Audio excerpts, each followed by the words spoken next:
একটা প্রশ্ন করি আপনাদের কাছে, রাগ করবেন না তো? বলবেন যে কথা বলতে তো আপনি আসছেন, আমাদের দিয়ে খাটান কেন, এরকম চিন্তা করবেন না তো?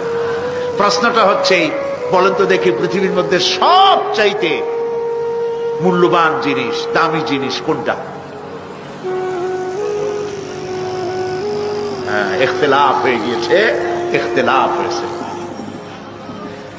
কেউ বলেছে যৌবন, কেউ বলেছে কোরআন, কেউ বলেছে ইসলাম। আর যারা বেশি বুদ্ধি রাখে তারা খামোশ, তারা কথা বলে নাই।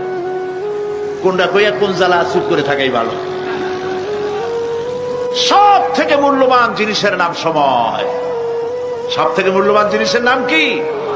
এবার বলেন, এই পৃথিবীর মানুষ সব থেকে অপচয় করে কোন জিনিসে?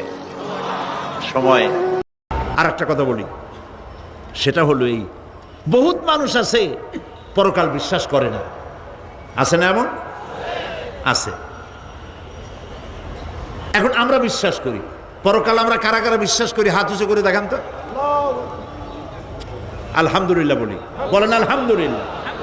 এখন যারা বিশ্বাস করে না তাদেরকে জানাতে চাই, আমরা যারা পরকালে বিশ্বাস করি, তাহলে পরকাল যদি না হয়, কিয়ামত যদি না হয়, বিচার আচার যদি কিছু না হয়, আমরাও বেঁচে গেলাম, আপনারাও বেঁচে গেলেন।